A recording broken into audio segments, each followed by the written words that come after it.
So last week I was teaching one of my favorite workshops, which is the science of celebrating wins. And in this workshop, I have participants go through an activity where they're actually celebrating their own wins, doing it on their own. And I have them do an activity where they celebrate wins with somebody else. And I ask them every time, what are some of the obstacles that come up for you that make celebrating wins difficult?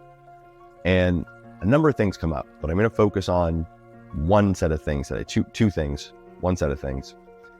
One person says to me, yeah, Josh, I don't want to make other people feel bad. If I've had a great week or I've done something amazing, I don't want to rub that in other people's face because they might not be having a great week. I don't want to make them feel bad. Okay, so thing one. The other thing in this pair is, yeah, Josh, I don't want to seem incompetent. I don't want someone to think that, me just doing my weekly tasks was a big deal for me. And so, and I feel like if I'm celebrating him, maybe sending this message that it was difficult or that maybe I'm incompetent. Okay, so we've got almost opposite pieces here, but they can both be solved with one distinction. This distinction that I share is the difference between bragging and celebrating. See, bragging, which is, ultimately people say, Josh, I don't want to brag. Yeah, bragging's not cool.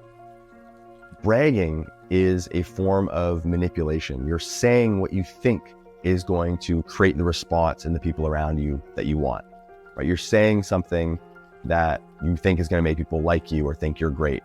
Or,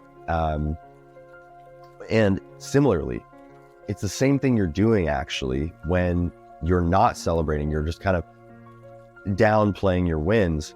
You're doing the same thing. You're kind of manipulating the people around you, trying to change the way they're perceiving you. And in a way, controlling their emotions. And I'll tell you from personal experience and from what I've heard from my girlfriend, people don't like that. So anyways, bragging is a form of manipulation. It's trying to determine what do I need to say to get someone to like me or to get them to think that I'm impressive or X, Y, or to think X. Celebration is about me. Celebration, this is a paradox here because it's selfish, but by being selfish, it's actually selfless.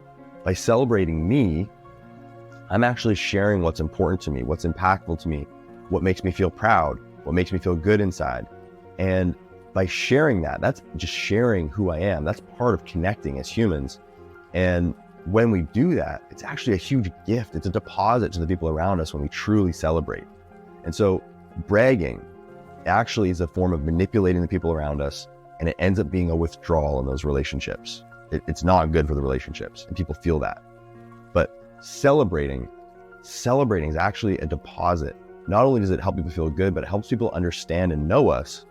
And it's a hugely impactful tool for building relationships, but also for building confidence. So if you're wanting to celebrate, somebody knows celebration is good for you, which by the way it is, and you want to do more of it, but your block is you don't want to brag, make it about celebration. Bring it back to you and being clear and communicating what your feelings are, what's exciting for you, what's inspiring for you, what makes you feel proud. Then you're going to positively impact the people around you most of the time. Hope that helps. And as always, don't forget to fill your own cup first.